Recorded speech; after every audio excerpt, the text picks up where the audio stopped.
清河，你妹妹喜欢那只玉簪，你让给她便是，非要抢来抢去，竟害她坠入池中。姐姐，你身上每一样东西都是属于沈家的，你凭什么不给？不嫁给王侍郎，你还想登天啊？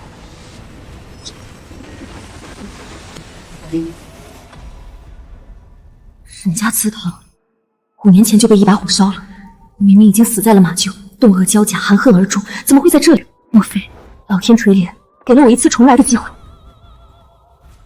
你还不服？这次幸亏那晚翠丫鬟把你俩都救了起来，不然你妹就……晚翠呢？你吼什么？那贱婢捞起来就没气了，已经带人埋到后山了。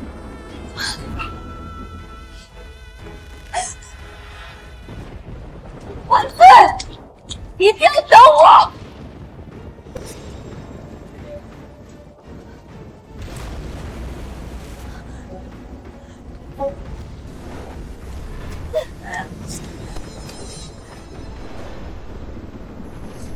晚翠，晚翠，你醒醒！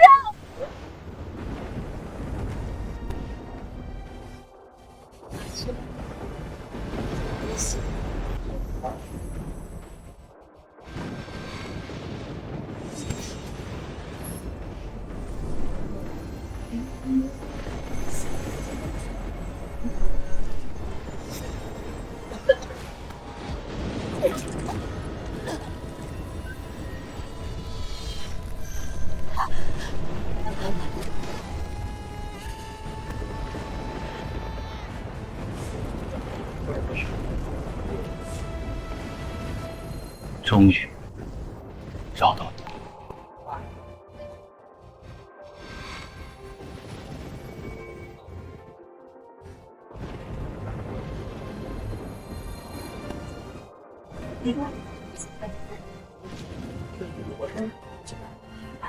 晚翠，晚翠，醒醒！小姐，我还活着，活着，我们都活着。上一世我冻死马厩，这一世我要与沈家恩断义绝。我沈清河的人，即使是阎王爷亲自来，也休想带走。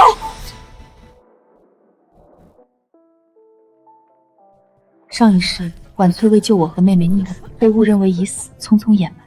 后来坟土塌陷，大家才发现她当时还活着。我空有起死回生的一念，却没来得及救下她。沈家通敌叛国，被流放北疆，没过上一天好日子。为了回到京城，把我当筹码，嫁与年龄比还大的王氏。不嫁给王侍郎，你还想登天啊？我誓死不走，结果活生生冻死在异乡雪夜的马厩里。这次我一定要赶在沈家流放之前，与沈家脱离关系。老爷唤你到祠堂。哎呀，爹，我不管，我就要嫁给宁大哥。宁远舟不是跟沈清河订的婚吗？那会儿跟宁家说的是沈家女儿，又没指名道姓。宁侯府这么好的亲事，你不紧着自个儿亲生的，倒便宜一个捡来的野丫头。可她毕竟是名义上的大小姐，韵儿是妹妹，不好接嫁。除非先给那丫头找个婆家。这不巧吗？正好有人替城外苏家上门说媒，礼金给的可不少。听说城外苏家那个摊子是战场上退下来的，心里扭曲，专折磨女人，家里连棺材都打好了，谁嫁谁死。本来收养她就是给韵儿添个玩物，现在能换回一笔聘礼，也算是物有所值。爹，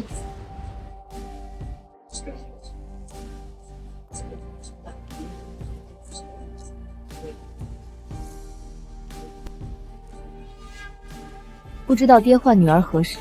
你也到了出阁的年龄，爹给你寻了门亲事，下月初1就嫁到城外苏家。城外苏家，听说是个发疯的摊子，苏老夫人天天想找门媳妇来冲喜，这就是爹给女儿找的好姻缘。婚姻之事本就是父母之命，沈家把你一个无亲无故的孤女养了10年，你凭什么拒绝？女儿明白了，谢父亲赐婚。既然我要嫁人了，妹妹一直想要的这只簪子，就留给妹妹当个念想吧。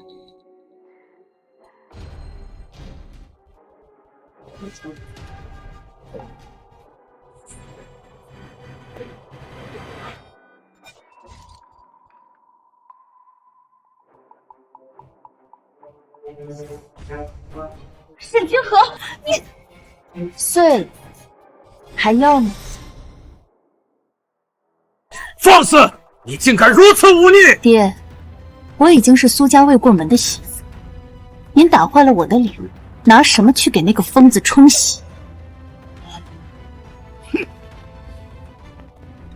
沈清河，你就现在嘴硬了，我还想看你出嫁那天哭着喊不嫁的样子。传闻城外苏家大郎双腿残疾，性情暴虐，爱折磨女人。这些话都是我找的媒人特意向沈家告知，只有让沈家觉得我嫁出去生不如死，他们才会毫不犹豫地把我踢出门。而嫁人是我唯一的活路，况且苏大郎的战煞之气正好是压制天罚的反噬良药，这门亲事就是我的护身符。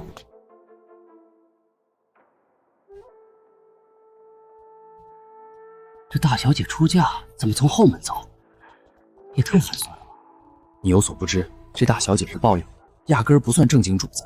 沈御史不得她嫁王侯公子，只许嫁平民百姓，可要的彩礼一点不比千金大户少。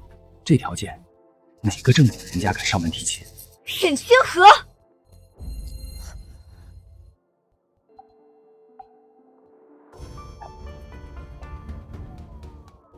怎么样？要是你现在跪下，好好求我，我还能替你跟爹娘说说，让你继续留在沈家。若不然，你这一嫁，怕是没几天活头了。沈清河，你想清楚了，今日你踏出这个门，沈家与你再无半点干系。一言为定。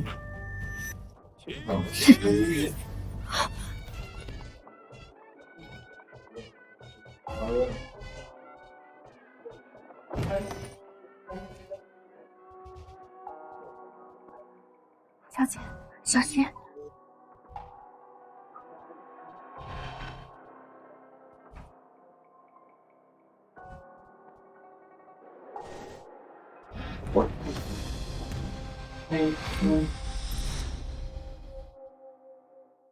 这好的金丝楠木又大又宽敞，就算现在死进去，也比上一世冻死在马厩强上100倍。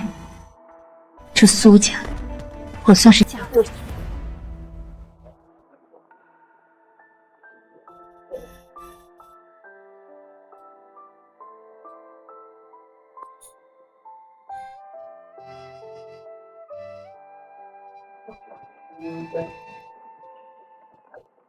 双腿残疾，无法下地，倒是不假。同拜高堂，送入洞房。听说沈大小姐特地给媒人放话，说我苏燕慈是个心理扭曲的暴虐摊子。沈大小姐这么赶着下嫁，就不怕今晚就死在这幸福村？京城的人都知道，沈家养女是个客卿的丧门星，从小就被御史府买回去当玩物。暴虐摊子配上绝世灾星，夫君不觉得这叫命中注定，天作之合？可算学到了。他这话什么意思？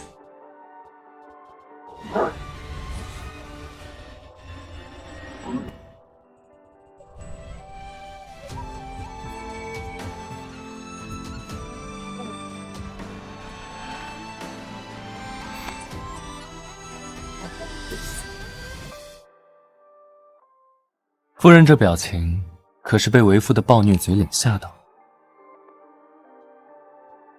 妾身确实没想到，夫君是这般模样。没想到苏燕慈真是个摊子，还是没想到摊子长这样。我听婆婆说，夫君是在战场上受的伤，保家卫国，血染沙场，这是真男儿。夫君不必妄自菲薄。夫人说的是，男儿塞外出征，马革裹尸本是寻常，家中也早早为我备下棺椁。那具棺木装的，竟是他一腔鸿鹄之志。你是御史府家的小姐，虽说是养女，可到底在富贵里长大。苏家如今给不了你从前那般日子。若夫人是因为走投无路下嫁于我，那待风头过了，我可以与你和离，还你自由。他竟看出我急于出嫁是另有隐情，却不做追问。粗茶淡饭好过人前风光，人后受辱。锦衣玉食也不如一家人同心共德。我既嫁入苏家，便是苏家的人，只愿这辈子能与夫君琴瑟和鸣，岁岁安康，白头偕老。不知所愿。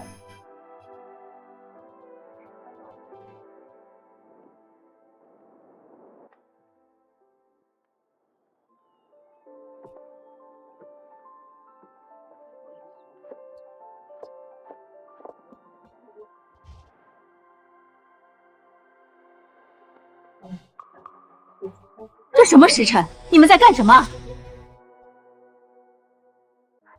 老夫人，是奴婢的错，是奴婢没及时叫小姐起床。奴婢以为像在沈家一样，辰时前准备好招食就行。喊你家小姐起床干嘛？让她睡呀。老夫人，婉翠明天一定4更就起，绝不让老夫人动气。娘，清河明天一定早早备好招食，请娘不要责罚婉翠。清河，你听好了，这里是苏家，不是沈家。我娶儿媳妇是让燕儿有个知心人，是让我多一个闺女疼，不是找丫鬟使唤的。往后家里的事儿有我和婉翠，你呢就看看书、绣绣花，跟燕儿聊聊天，知道吗？都说苏老夫人为了给儿子冲喜，不顾别家闺女死活，没想到婆婆却是知冷知暖的贴心人。你的手怎么这么冰？兴许刚才洗菜沾了水。娘，饭好了，我去叫夫君用膳。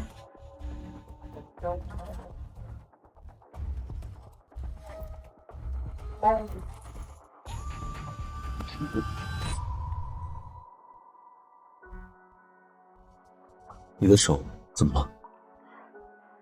没什么。没想到救下婉翠的天法竟然还没结束。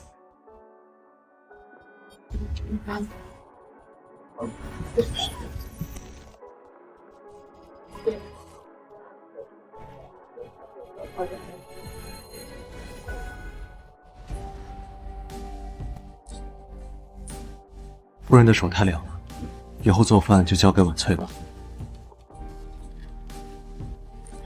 饭好了，快吃吧。果然，他身上的战煞就是我寒冰天法的解药。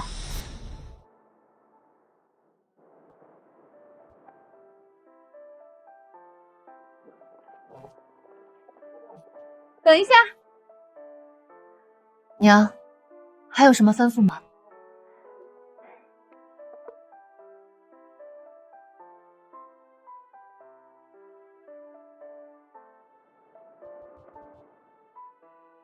这是娘最宝贝的一只簪子，送你了。娘，我不能要。新媳妇儿3朝回门，打扮漂漂亮亮的，我苏家脸上才有光，收着。娘一番心意，夫人就收下吧。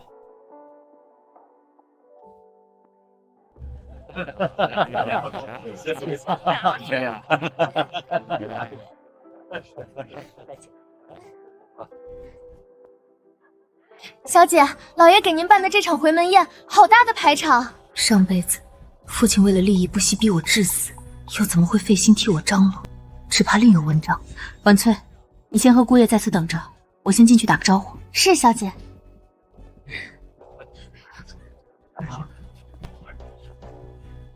哟，姐姐，你可算回来了。怎么就你一个人？那个贱丫头和你家的那个老摊子呢？这就是沈家那个养女，听说嫁给城外苏家那个老摊子了。可不是嘛，据说是苏家找人上门提的亲，没想到大小姐二话不说就答应了。传闻那苏家大爷不仅是个摊子，还喜欢打女人，你说图啥呢？诸位误会了，我夫君姐姐你就别解释了。各位有所不知，当初我苦苦哀求姐姐别嫁，留在家里当御史府的大小姐多好。可我这位姐姐啊，铁了心要跟沈家划清界限，只可惜嫁的那苏大爷是个贪了多年的废人。听说家里连棺木都备好了。姐姐这一过门，也不知道能过上几天好日子。行了行了，今天是清韵与宁家的订婚宴，既然来了，找个角落坐着便是，别在这碍眼。订婚宴？没错，今天是我与宁侯府宁大哥的定亲宴。姐姐该不会以为这是沈府给你办的回门宴吧？上辈子，沈成儒趁着宁家不知情，赶在圣旨下来前把沈清韵嫁给宁远舟，让她躲过流放之罪。没想到这辈子也是一样的剧情。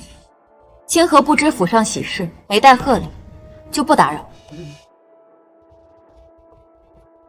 等等，来都来了，吃个宴再走。毕竟你以后怕是没有这样的机会。姐姐还记得吗？当初我问你要一只发簪，你死活不肯给。看，这是宁大哥送我的，出自宫中这位太后娘娘做簪子的匠人之手，珍贵极了，能看一眼都是您福气。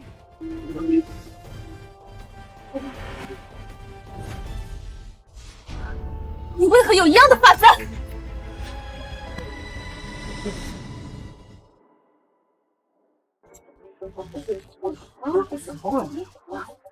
好啊，沈清河，你御史府小姐的身份是假，连发簪也故意买个跟我一样的假货来装没面，你可真会演戏。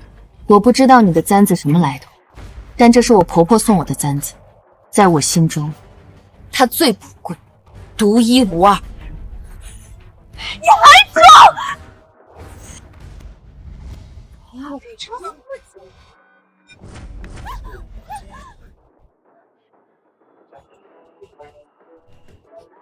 季山，是谁要杀我？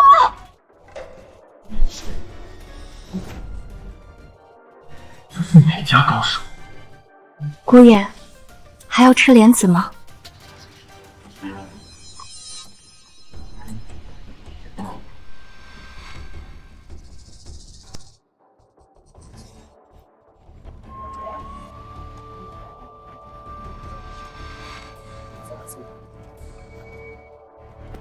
沈老爷、沈夫人、沈小姐，今日我夫妇二人不请自来，扰了诸位的雅兴，实在抱歉。你谁呀？这儿轮得到你说话吗？在下正是清河的夫婿苏燕慈。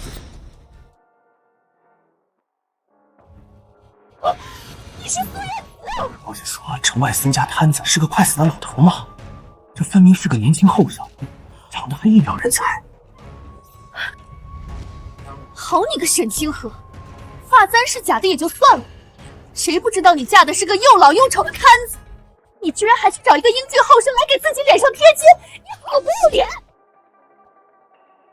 妹妹连我的夫君都没见过，只凭道听途说就一口一个老摊子，耳根子软成这样，人家送你个假簪子，你怕是还当传家宝？你什么意思？诸位既然已见过我夫君，我们便不多打扰，告辞了。刘公道。沈老爷、沈夫人，恭喜恭喜啊！刘公公，您来的正好，您最懂宫里的事务，您帮我长长眼，我跟姐姐的发簪，哪个才是真的？哦，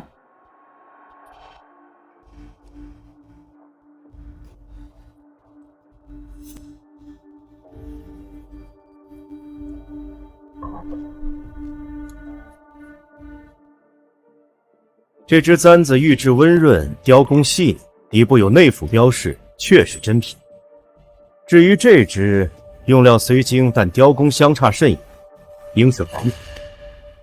我靠啥？啊！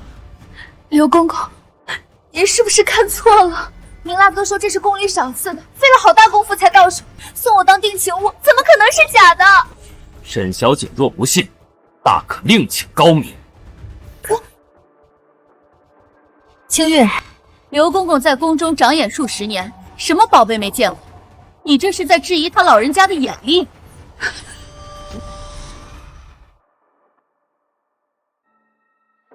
清月，不得无礼！刘公公是什么人？岂会错判你的簪子？爹，苏家一穷二白，光是聘礼就已经掏空了家底，他怎么可能会有宫里的簪子？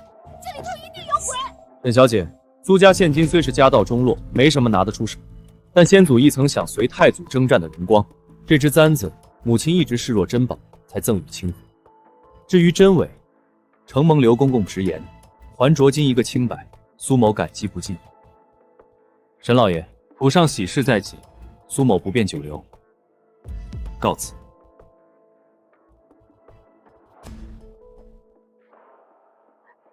宁大哥，你不是说这是宫里的珍品，是好不容易才得到的？兴许办事的人搞错了，回头我替你寻一只更好的。苏家先祖曾随太祖征战，宫中怎么从未听说过这好？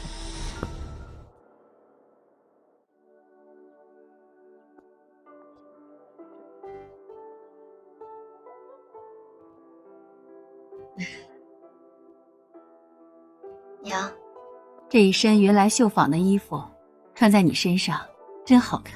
娘，云来绣坊是京城数一数二的绣坊，这一身怕是花了不少银子，穿在清河身上破费了。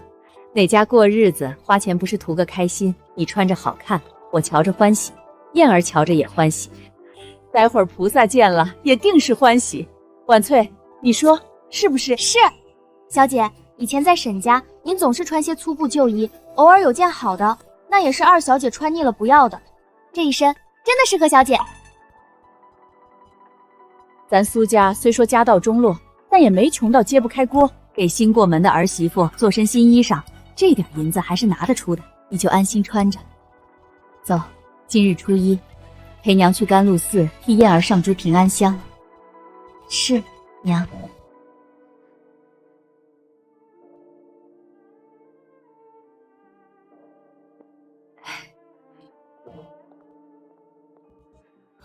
沈清河，你怎么在这儿？我与婆婆来祈福。怎么，甘露寺不举我们来？哦，原来是给你家那摊子祈福。沈清河，你也不看看这是什么地方？甘露寺可是京城第一佛门，你们也配？听沈小姐这话，菩萨也会看人下菜了。亲家，哎呀，不对，瞧我这嘴。清河已经与沈家划清界限，我只能叫你一声老夫人。你有所不知，这甘露寺啊，可不是寻常百姓能来的地方。今日还好，只有我们母女俩碰上。若改日沈家陪同圣上前来进香，你这万一冲撞了天颜，那罪过可大。听沈夫人这口气，莫非常伴圣驾左右？好大的体面！老夫人这话说的。我家老爷在朝为官多年，我随他入宫赴宴，见过圣爷，也不算什么稀罕事。倒是老夫人，怕是一辈子连宫门找哪边开都不知道吧？沈夫人见过圣上，不知圣上是何种相貌气度，可否说与我这乡野妇女听听，也好开开眼界。这圣人嘛，自然是鹤发童颜，龙章凤姿，威严不凡。那一身龙袍，金光闪闪，往那儿一坐，满朝文武大气都不敢出。听您这么一说，圣人是位老人家了。那是自然，黄毛小子也配做龙椅？坐得稳，坐得明白吗？老奴为补贴家用，曾接过宫中一些旧衣缝补。听宫里的嬷嬷说，圣上正值意气风发的盛年，怎么到了沈夫人这里，就变成了鹤发童颜的老翁？看来总有一方在胡说八道，妄语天言。这要是传到圣上那里，那可是杀头的罪。叫我！哎呦，沈夫人这话可冤枉人了，从头到尾都是您自个儿在说，怎么能说是老奴诈你呢？沈夫人可是堂堂御史夫人，总不见得说谎往自己脸上贴金吧？无耻村妇，算个什么东西，竟敢对我娘出言不逊！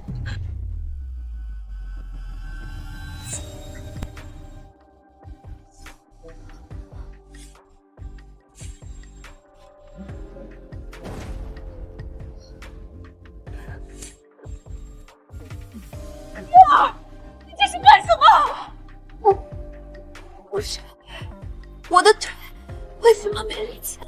妹妹这是怎么了？还没过年呢，就行此大礼。放手！沈清河，你对我做了什么？我这是在警告你，要是敢对我娘动手，你这只手就别要。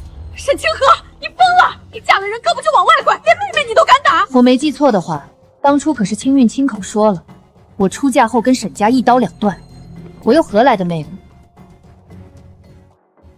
娘，我们回家吧。你这忘恩负义的贱人！你想走？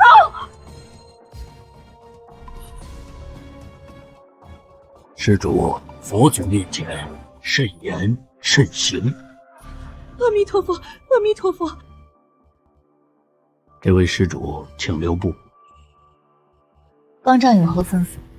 施主似乎历经沧桑，如今也未曾看破，望佛祖能为施主指引一条明路。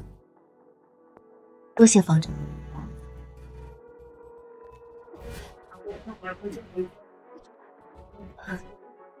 清河，你给我等着，我一定不会放过你。娘，对不起，今天在甘露寺让娘受惊。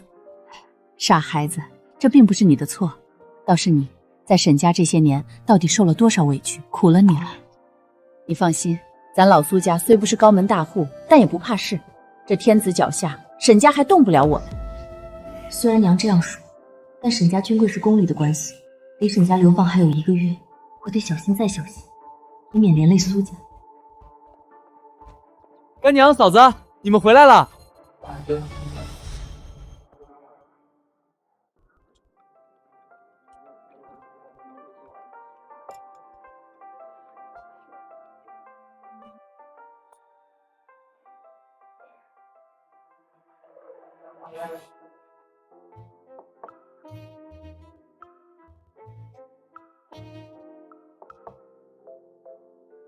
嫂子，你这手艺绝了！这是在宫里，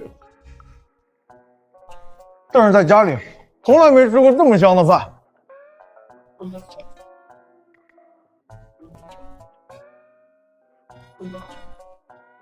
吃你的，少说话。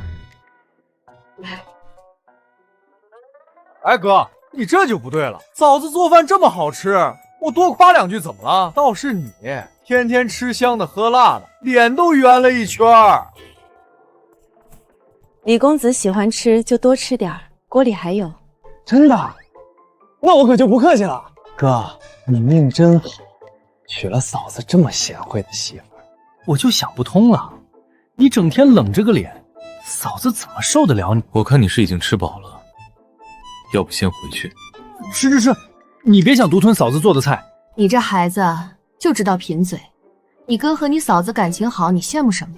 有本事自己找一个去，省得你娘总在我面前念叨。干娘，您这话说的，我这不是没遇上像嫂子这么好的姑娘吗？要是遇到了，我也天天在家吃她做的饭。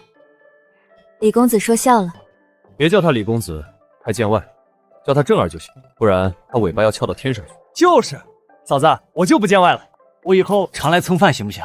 不行。好了好了，快吃，菜都凉了。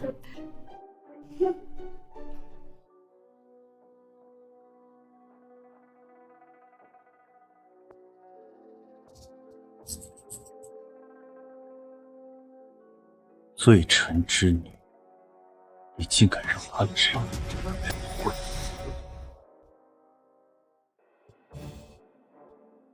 罪臣之女，你竟敢让她直呼朕的名讳！苏言慈，你好大的胆子！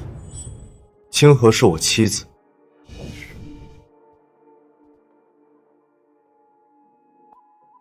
你妻子，苏言慈，你比朕更清楚，他父亲沈城儒在干什么勾当。朕已手握沈城儒派人在北疆通敌叛国的线索，只待朕取得证据。沈家不是买鱼抄斩，便是流放北疆。你娶的这个女人，说不定早就知情了。吐出来！吐什么？我夫人做的饭，你不配吃，吐出来！哥，我好不容易吃顿饱的，你不知道，宫里那些御厨做个菜雕龙画凤，就不是人吃的。吐！这都下肚子了，拿什么吐啊？行，下次别来了。别，哥，我错了，我错了。我不该怀疑嫂子。清河他是沈家的养女，但凡他能得到沈成儒半分亲信，也不至于在沈家受这些年的屈辱。你们才成婚没几天，当真如此信任他？臣守的是大夏的边疆，护的是苏家的内人。若陛下要动臣的内人，那这北疆的兵符，臣只能还给陛下。他要是清白，谁也不能动他。但若他参与其中，哥，我是皇帝，别让我为难。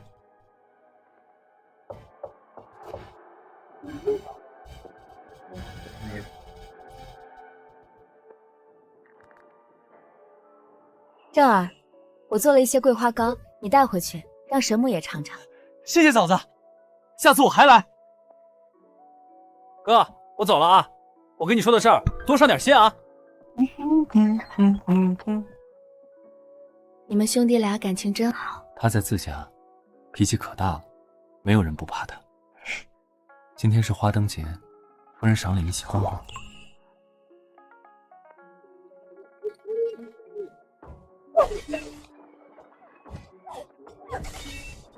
小姐，别气坏了身子。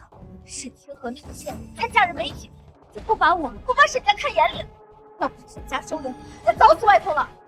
谁又惹我的韵儿生气了？宁大哥，还不是我那个便宜姐姐，嫁了人就抖起来了，今天居然还敢对我动手。我向爹告状，爹说最近他要谨言慎行，不能落人口实。区一个养女，一个摊子，也敢欺负我的韵儿？放心，这口气一定会替你出来。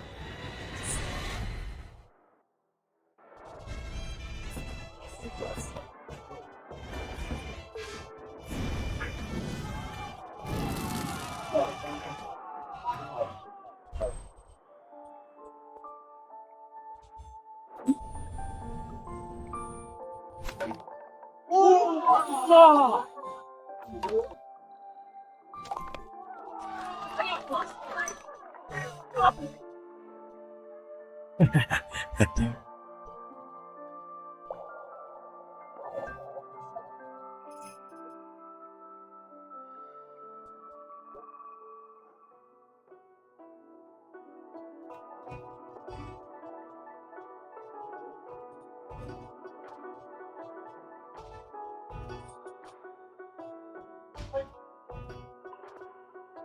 他们手中的乐器好生奇怪。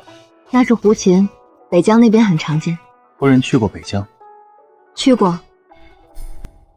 朕已手握沈城儒派在北疆通敌叛国的线索，沈家不是满门抄斩，便是流放北疆。你娶的这个女人，说不定早就知情。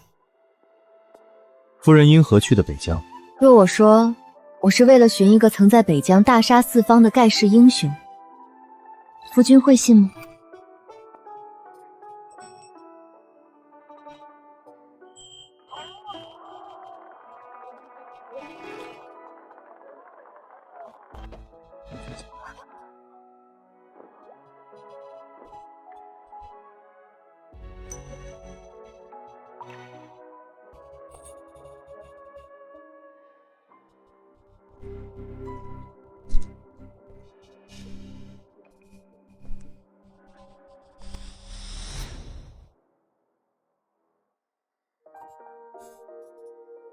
夫人今晚可还尽兴？自从我娘走后，我就再没来过花灯节。要是夫人愿意，以后每年的花灯会，我们都来看。要不，我们走另一条路？不慌，但走无妨。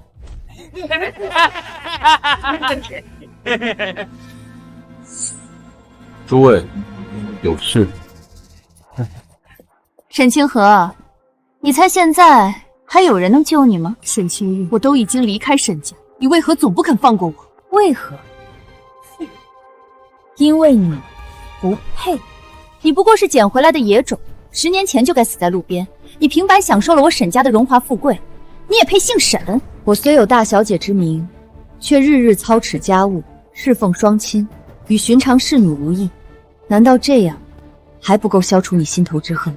不够。要不你跪下来，给我叩10个响头，我心情好了，说不定就当没看见。还愣着干嘛？压过来给韵儿磕头。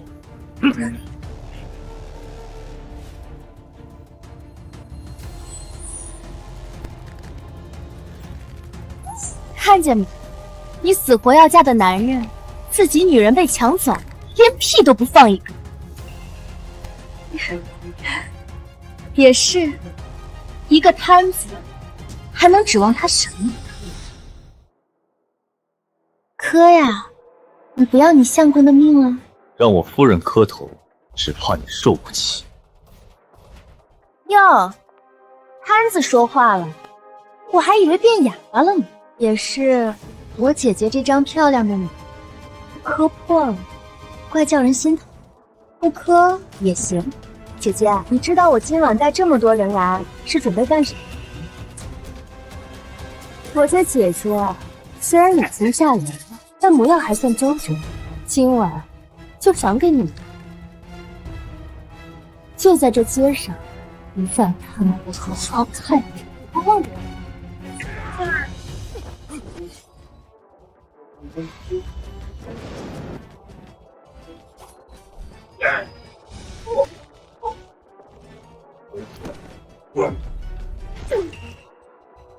臭娘们儿，竟敢暗算你大爷！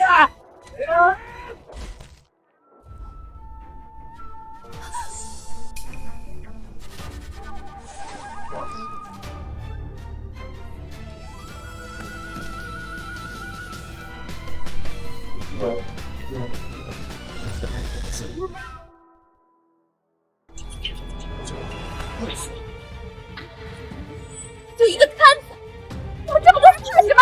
都给我上！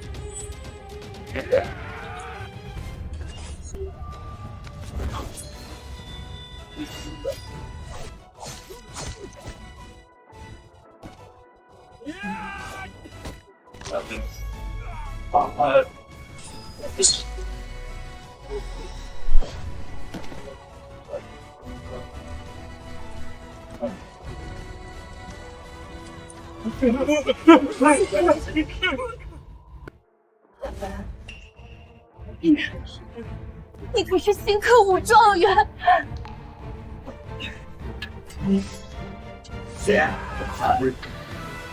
武状元是累得这么花架子，我这是战场上杀人的气，还有胜利。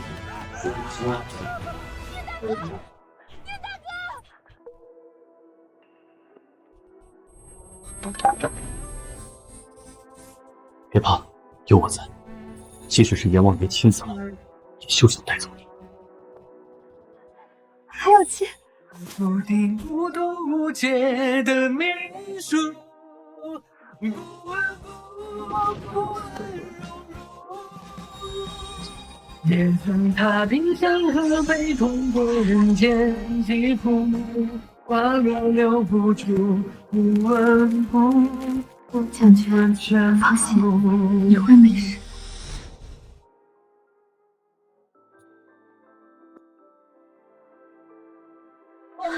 小姐，你可算醒了，吓死婉翠了。小姐，你都昏睡2天了，老夫人和姑爷急坏了，婉翠先去给老夫人报个平安。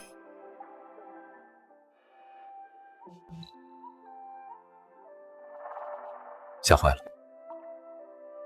只是做了一个梦，夫君没受伤吧？几个小毛贼，比起战场上兵戈相见，不值一提。原来上辈子我就已经遇见过他，他是能救天下也能救我的人。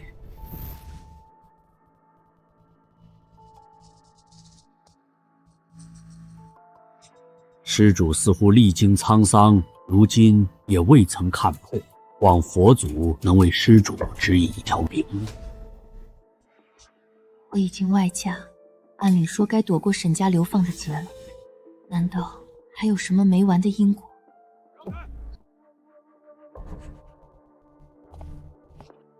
？3天后，关中太后娘娘寿辰，北疆也派了使团来贺寿。这些异族人哪有什么好心眼儿，肯定背地里搞鬼。上辈子王侍郎用北疆使团与沈成儒私通的密信告发沈家流放，但为时已晚。北疆使者通过沈成儒在太后寿宴上搭上了大夏内情，1年后飞身入战，军情泄露，大夏前线破坏。如果这一事让北疆使团和沈成儒搭上线，电死他，还会重演差点战死沙场的噩梦。如果我能截到北疆给沈成儒的密信，或许能断了这条线，就1年后的战场。可我已经不是沈家人，要如何接近沈成儒？小姐，老夫人的糕点买好了，咱们回家吧。大小姐，大小姐，福伯，你怎么在这儿？大小姐，可找到你了，老爷让我请你回去一趟。福伯，小姐不会再回沈家了。大小姐，你就帮帮老奴吧，要是你不回去，我这把老骨头怕是……福伯，我这就跟你回去。你先回苏家，我去就回，不要告诉老夫人和姑爷，免得他们忧心。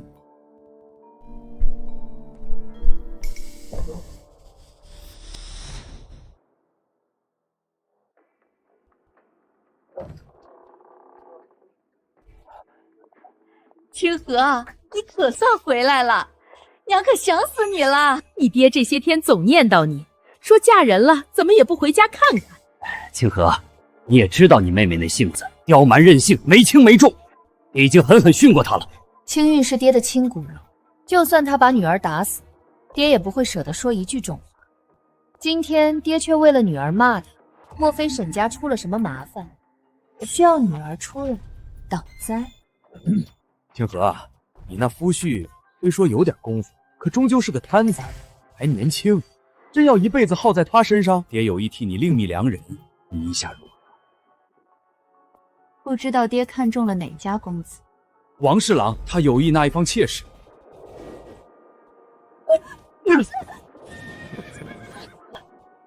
爹，王侍郎少爷比你还年长5岁，我的。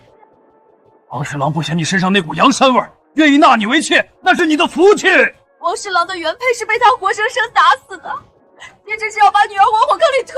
一个养女而已，那就死了。爹，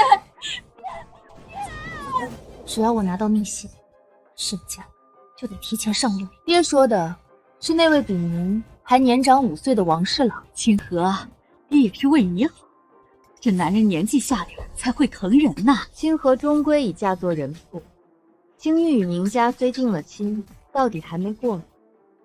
这么好的亲事，不如让给青玉。不行，青玉要是被他打死了怎么办？你爹就随口一说，你不愿意就罢了。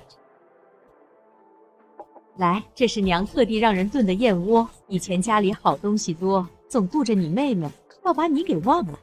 如今你愿意回家，娘心里高兴。这盅燕窝就当给你赔不是了，快趁热喝，免得凉了发腥。谢谢娘。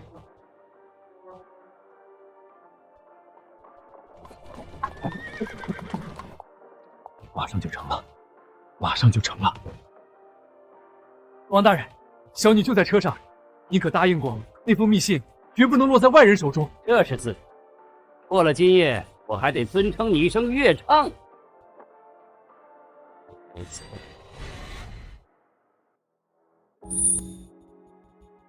对不起，姑爷，我不该听小姐说的瞒着你们。找到夫人了吗？回大人，傍晚时分，沈家马车在王侍郎府外送了一名女子进府。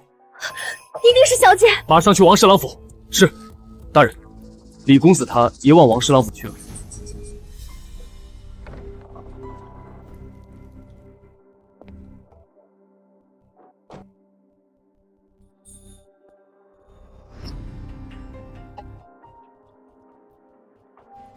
沈成儒这老东西可真不是人，为了顾全自己，连女儿都往我床上送。可惜呀，只要我拿着他那封通敌叛国的密信，沈家以后不是任我拿捏，真是天资多岁。我见犹怜，美人，我就来疼你了。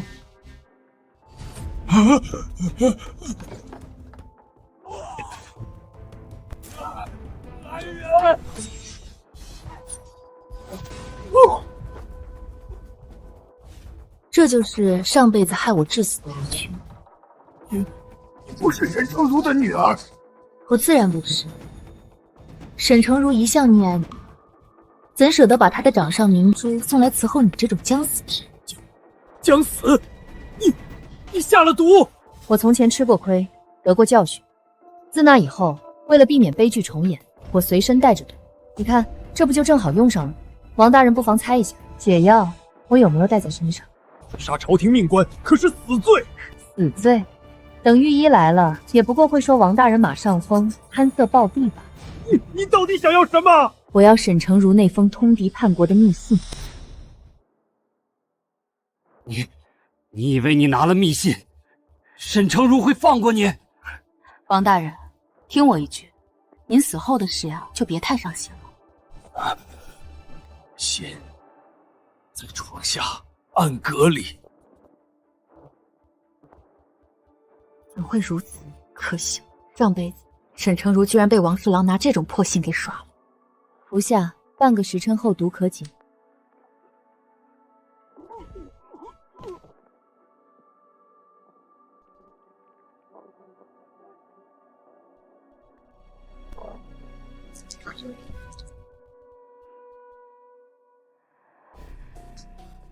有了这封密信，就能引蛇出洞，将沈成儒定罪。通敌叛国这事儿，王侍郎指定知情，圣上有口谕，给我彻查王府。你是沈御史家那养女？刘公公，大半夜的，你在王侍郎府做什么？王侍郎突发疾病，听闻民女对山野偏方私有研究，便找来民女瞧瞧。不叨扰刘公公公务，民女先告退了。哼！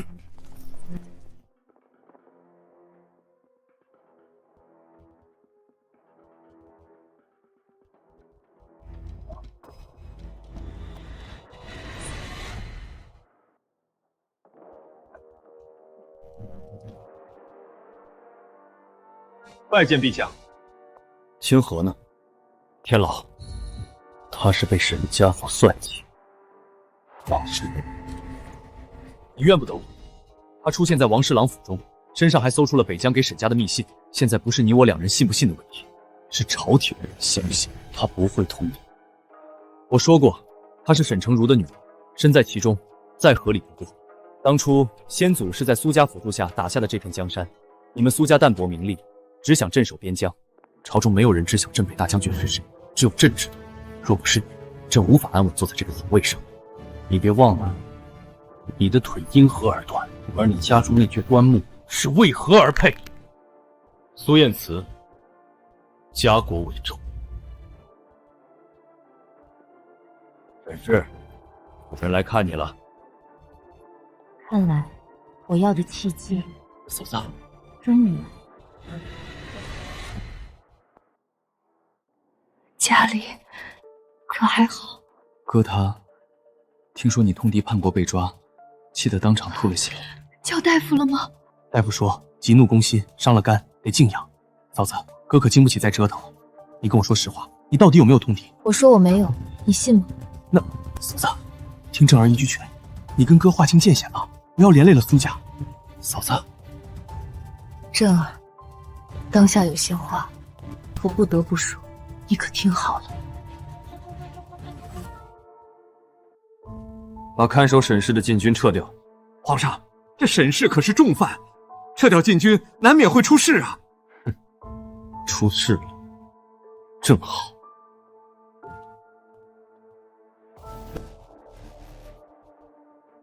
这怎地就突然传出王侍郎被抄家了呢？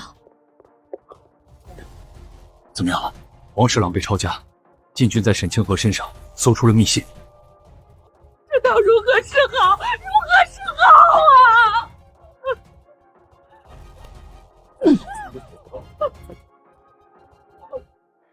啊！现在在哪？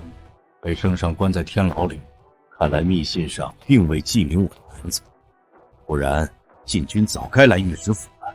既然是在沈清河身上搜出来的密信，那沈家通敌叛国的主谋自然就是他。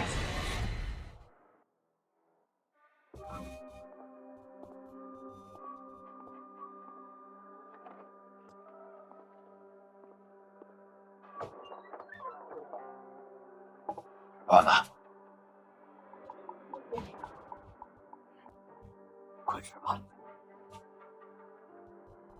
让你吃了。这粥里是放了什么东西吗？还是说，有人让你必须看着我喝下去？死到临头还嘴硬，怪就怪你得罪了不该得罪的人。今天这碗粥，你喝也得喝，不喝也得喝。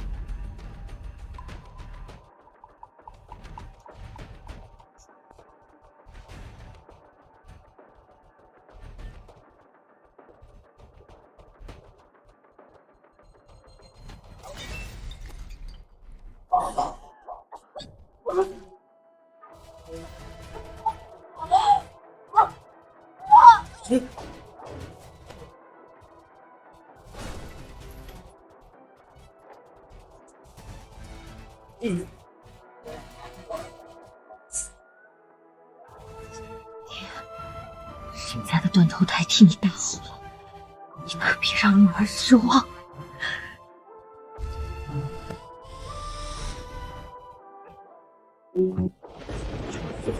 确定人已经死了？大人放心，那碗粥是小的亲手灌下去的，那娘们舍不得死，还挣扎了半天。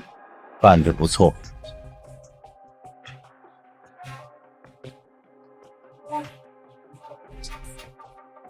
谢大人，谢大人。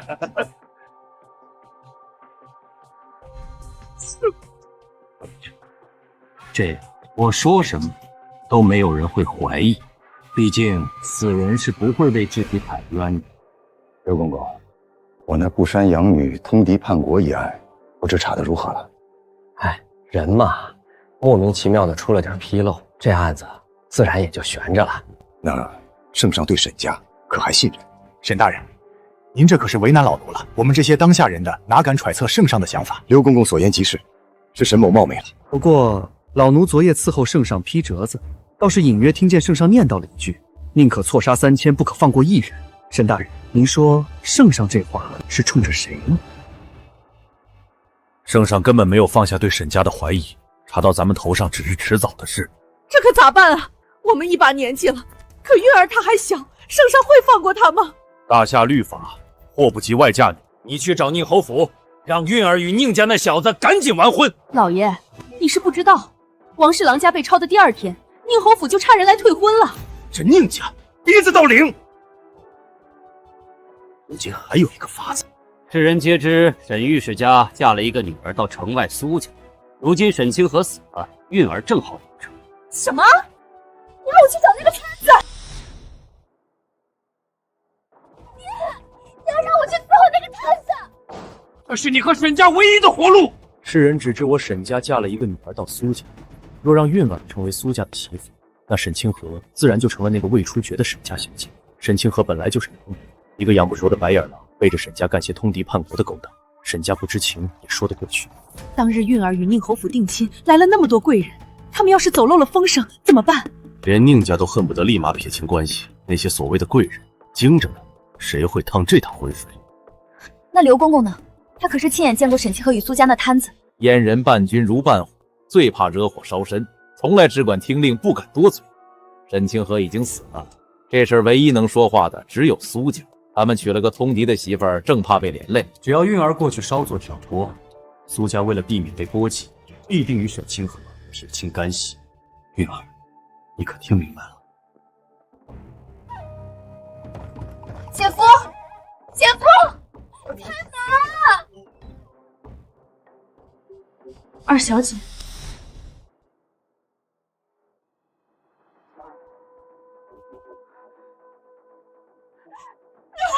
姐夫，姐姐她，宫里来人传话说她在天牢里没了，还说她通敌。我听到消息的时候，整个人都懵了，憋气的躺床上起不来，娘哭晕过去好几回。姐夫，姐姐到底怎么了？宫里说，从他身上搜到了通敌叛国的密信，证据确凿，没什么好说的。姐夫，姐姐她怎么可能会通敌呢？她一定是被人冤枉的。她嫁入苏家便是苏家的人，如今她通敌叛国，朝廷若要追责，我与母亲就算不用砍头，也难逃流放之罪。姐夫，我相信姐姐，她虽是沈家的养女，但是父母对她一直比对我这个亲生女儿还好。所以我才一直记恨他，才处处与他作对。姐姐不把我不把沈家放眼里就算了，姐夫一家对他那么好，他怎会舍得把苏家拖下水呢？即便你相信他，又有何用？密信是从他身上搜出来的，铁证如山。姑爷，当初都传言说苏家娶媳妇是为了冲喜，过不了几天就得被打死，他还是义无反顾嫁过来。小姐对姑爷事事上心，对老夫人尽心伺候，难道这些姑爷都看不见吗？你怎么会不相信小姐呢？就算我相信他又怎样？他会连累苏家，这是事实。我苏燕慈人微言轻，没有能力去为他争辩。我一个摊子死不足惜，可我母亲呢？她凭什么给清河陪葬？爹说的没错，摊上这种杀头的嘴，苏燕慈一定迫不及待的与沈清河撇清关系。姐夫，你别太担心，姐姐既然嫁了苏家，咱们就是一家人。爹他在朝中做官，一定会尽力周旋，绝不让姐姐的事连累苏家。谢谢你，云儿。姐夫，你的手好凉，这些天怕是为了姐姐的事儿茶饭不思，我去给你倒杯酒，暖暖身子。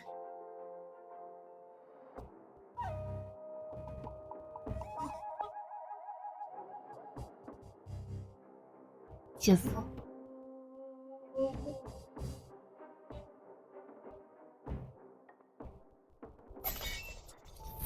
苏家这摊子生的倒是一副好皮囊，难怪沈清河那家人把他捧在手心。也罢，我也不算亏。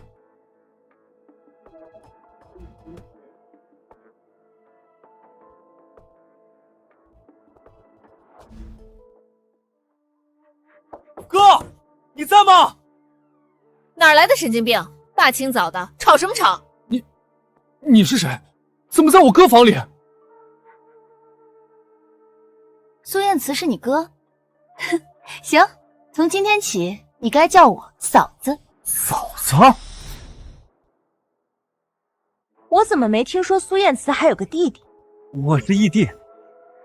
瞧你这副没出息的模样，原来是乡下来的穷亲戚啊！我找我哥。你哥现在是沈御史家的女婿，你这种穷酸亲戚，以后没事少来，省得丢人现眼。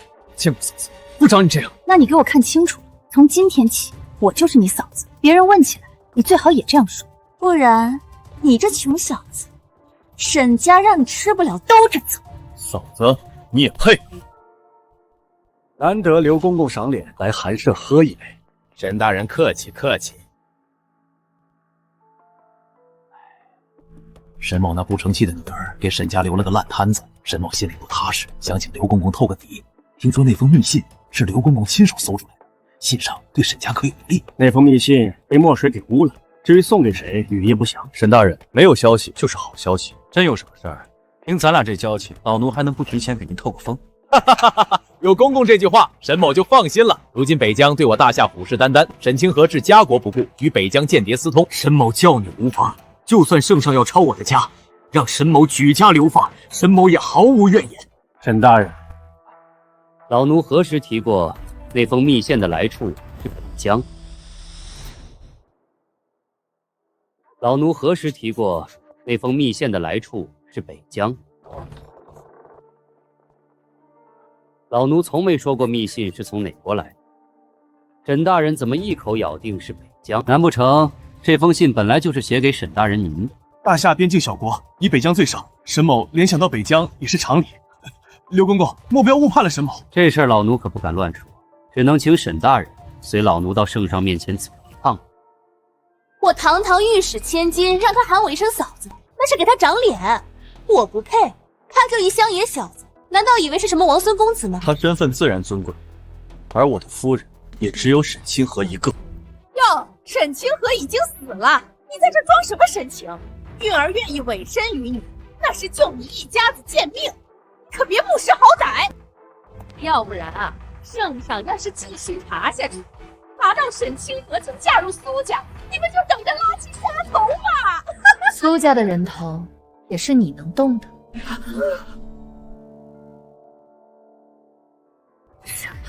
沈清河，你不是死了吗？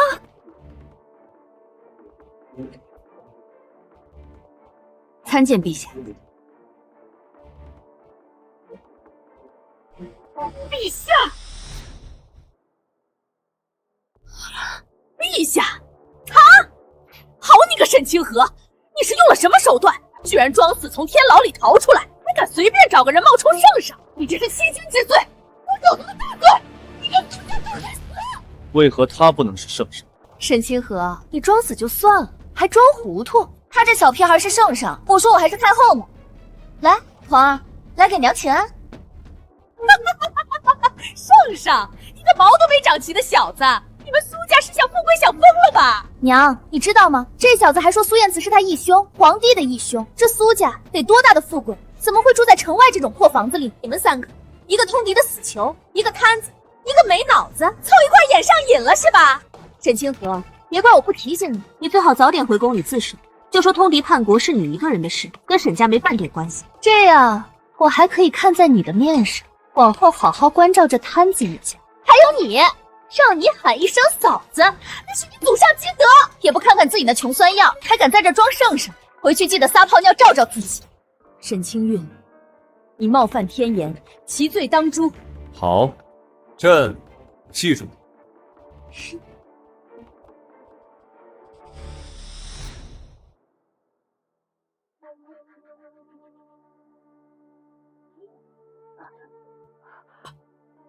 刘公公，您怎么来了？爹！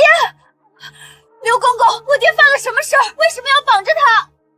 陛下，正如沈姑娘所料，沈大人知道密信来自北疆。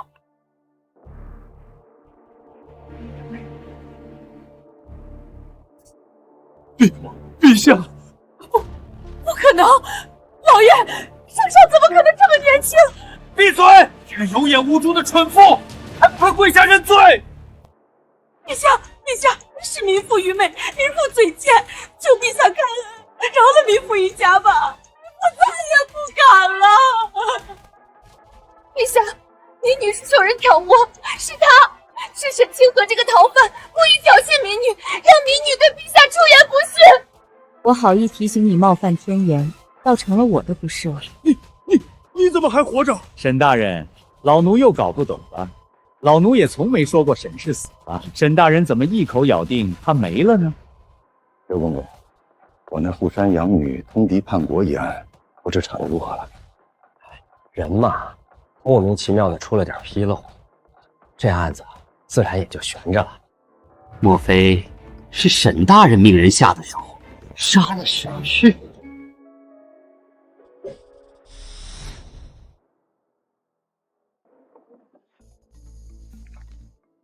怎会如此？可笑！上辈子沈成儒居然被王侍郎拿这种破信给耍了。这封信有北疆藩王的花押，确是通敌罪证。可是单凭收件人是与救不良的沈公，根本无法指证沈成儒。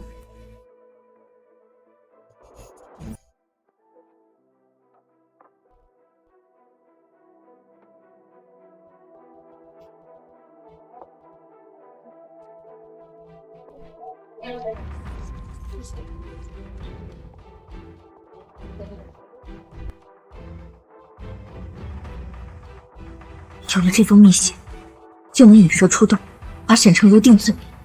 你们兵分三路，务必找出通敌的罪证。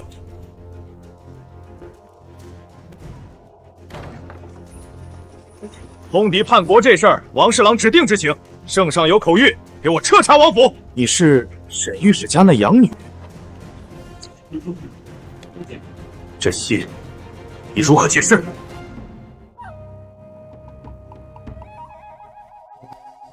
嫂子，哥可经不起再折腾了。你跟我说实话，你到底有没有通敌？我说我没，你信吗？嫂子，听正儿一句劝，你跟哥划清界限吧，不要连累了苏家。正儿，当下有些话我不得不说，你可听好了。刘公公搜出来的那份密信是假的。假的？那封密信是我所伪造，真的密信我藏在王侍郎府的花园里。嫂子，你疯了！你为何要这样做？因为真的那封密信根本没写明收件人是谁，就算查到沈成儒头上，他死不承认，朝廷也没法给他定罪。我抄写了一封一模一样，故意把临摹的北疆藩王的花押弄花。现在除了我和你，大夏国内知道密信来自北疆的，只有沈成儒一人。可是，单凭这封写信人和收信人都不清楚的密信，朝廷也查不到沈成儒的头上。所以，我要让沈成儒自己露出马脚，沈诚如得知密信从我身上搜出，一定会想办法灭我的口。只要我死了，密信的事就死无对证。因此，必须撤走我身边所有的守卫，好让沈诚如有机会对我下手。嫂子凭什么觉得我一个山野小子能调动天牢的人？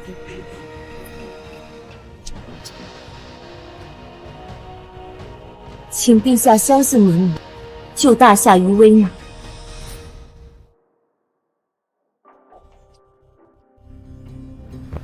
大胆刁妇，你既已知朕的身份，却装作茫然不知，戏弄于朕，你可知这是欺君之罪？圣上感念太后寿辰，特开天恩，宣沈诚如一家流放北疆。谢陛下开恩，谢陛下开恩。干娘、嫂子，你们回来了。民女初见陛下，便觉得陛下气度不凡。只是陛下与夫君隐瞒身份，民女怕误了陛下大事，故一直装作不知。欺君之罪，朕容后再算。只是按你的计划，你很可能死在沈诚如手。你当真是在向苏燕死？向死而生。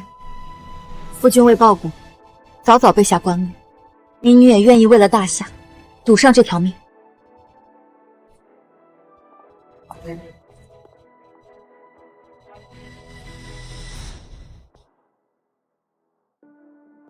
把看守沈氏的禁军撤掉。皇上，撤掉禁军难免会出事啊！出事了，正好。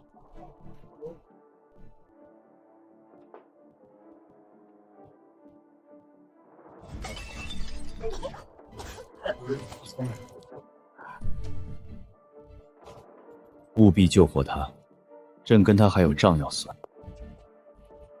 好险！幸好他这一针护住了自己的心脉。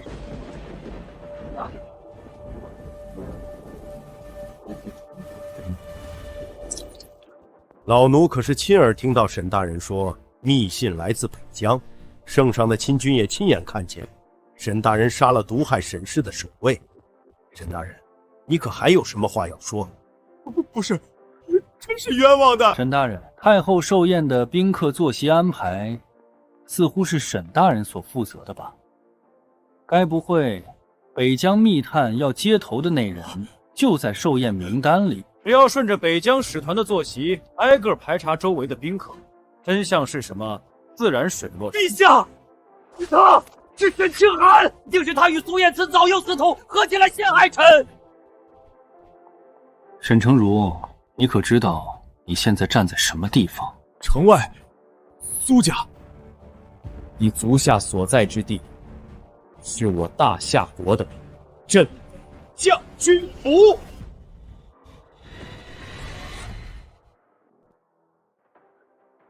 镇北将军，朕登基那年，北疆偷袭我大夏边境，苏将军带着5000亲兵，硬生生扛住北疆3万铁骑，撑到援军到来，为此伤了腿，成了瘫子，解甲归来。没想到吧，你一心想把自己的养女当筹码，结果亲手把她嫁给了大夏最大的靠山。你身为御史，私通外敌，陷害忠良，朕暂将你一家子关进天牢，等候发落。娘，陛下，陛下，陛下要惩罚沈家，民妇不敢有怨言。可是玉儿她与苏将有夫妻之实，按大夏律法，玉儿已经是苏将军的二夫人，迫不及外嫁女，玉儿毫不知情，求陛下看在苏将军的面上，饶过玉儿吧。沈夫人，苏某当年北疆一战，不仅伤了腿，还落下隐疾，从此不能人道。苏某与清河尚未圆房，跟沈小姐又何来夫妻之实？玉儿，他说的是真的吗？是真是假，带回宫里让女官验一验，自然就清楚了。带走。求陛下开恩，饶过玉儿。苏将军为了不让夫人猜疑，竟当众说出自己难以启齿的隐疾。苏将军与夫人果真情深意重，让朕好生羡慕。让陛下见笑。但沈清河欺君一事，朕不能当没发生过。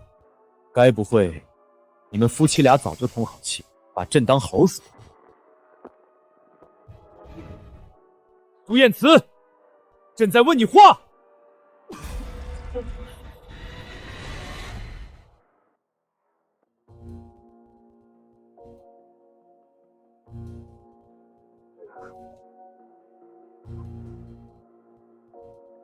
陛下，苏将军这伤不太好。说清楚。将军本就不能人道，昨夜被下了情药，药性无法出散，反冲心脉，整个人犹如被烈焰焚烧。如今又耽误了一夜，已伤及五脏六腑，恐怕会怎样？会有性命。那还愣着干什么？给他治！是，臣这就先给苏将军施针。不用了。臣不治。苏燕慈，你什么意思？除非陛下答应，不再追究灼心欺君之罪。夫君，你……好你个苏燕慈，原来在这儿等着朕。你是故意喝下沈清韵的药？你觉得大夏没你不行，拿自己的命来换他？大夏人才济济，怎可能少了朕就不行？还有别个会像你一样不求功名利禄，只保国家社稷，还早早备好官部，准备随时以身殉国吗？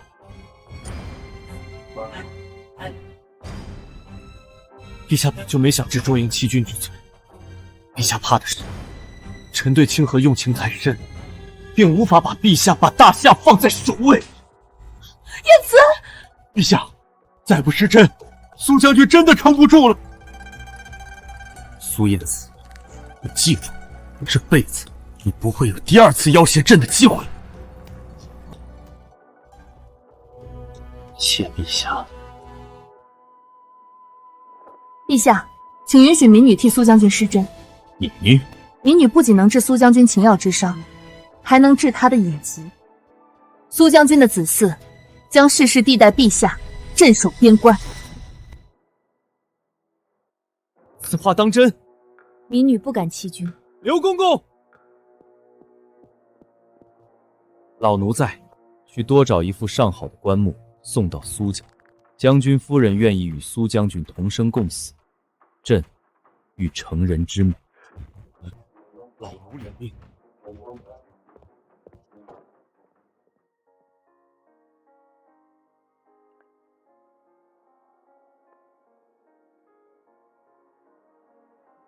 我常常做一个梦，梦里我在北疆，将士们都死了，战马也倒了，我身负重伤，倒在尸堆里。后来出现了一位姑娘，她施针救了我，自己却被冰冻所吞噬。梦醒后，我找了她很久，直到那天晚上，我在神府后山遇见了你。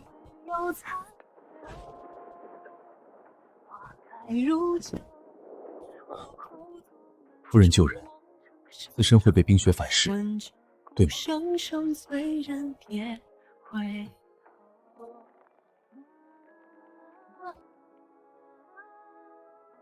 我真是这样，我不需要夫人救我。方才我封住了你的穴位，现在你连一根手指都动不了。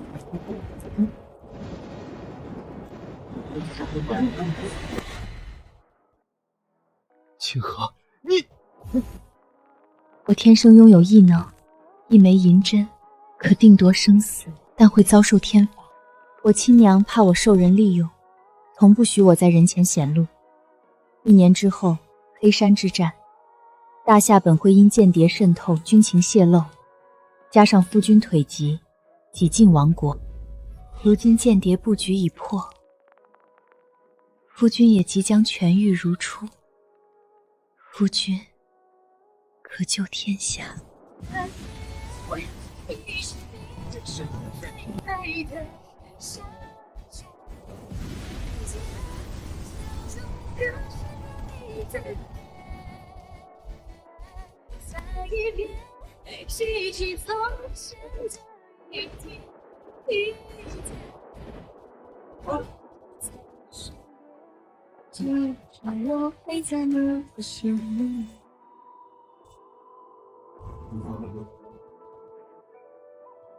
这还没过中秋，怎么就下起雪来了？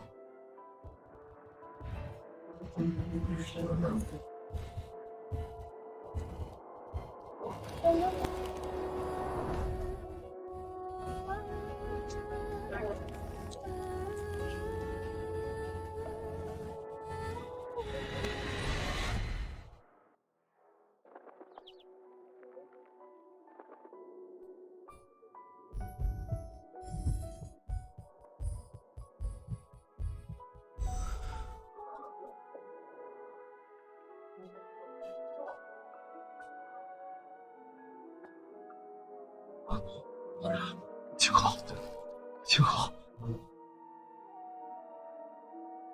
谁哼轻笑一句，谁掉进一幅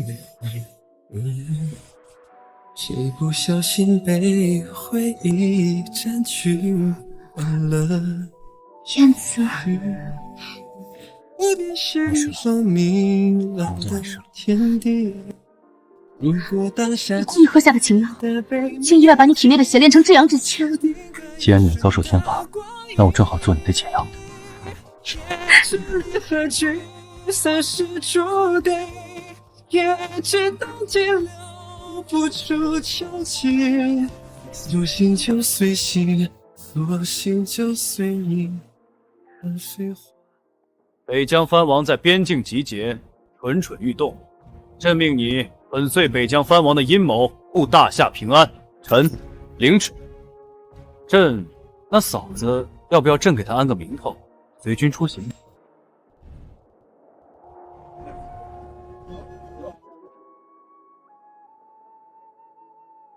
抬下去吧。谢夫人。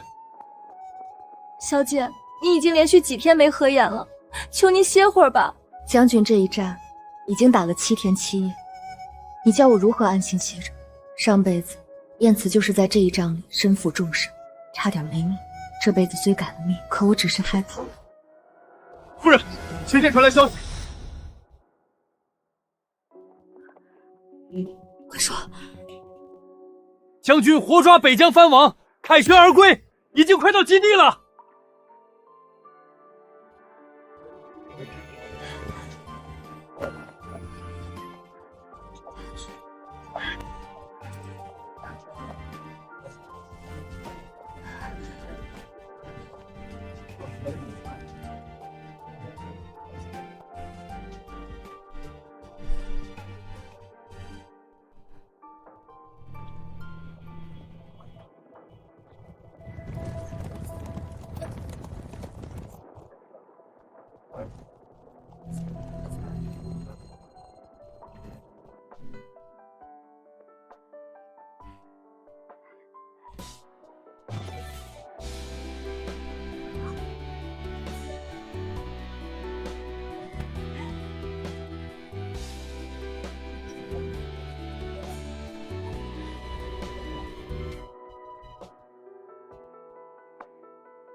这是我母亲2块羊汤的钱，钱拿走了，我们怎么活？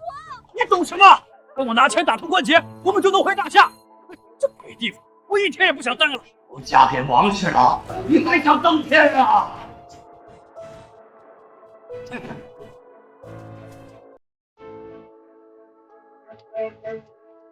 你若宣愿，我可以向陛下求情。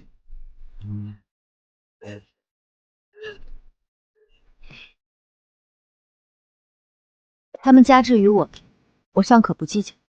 如若他们真有一丝养育之恩，上辈子我也已经拿命还清了。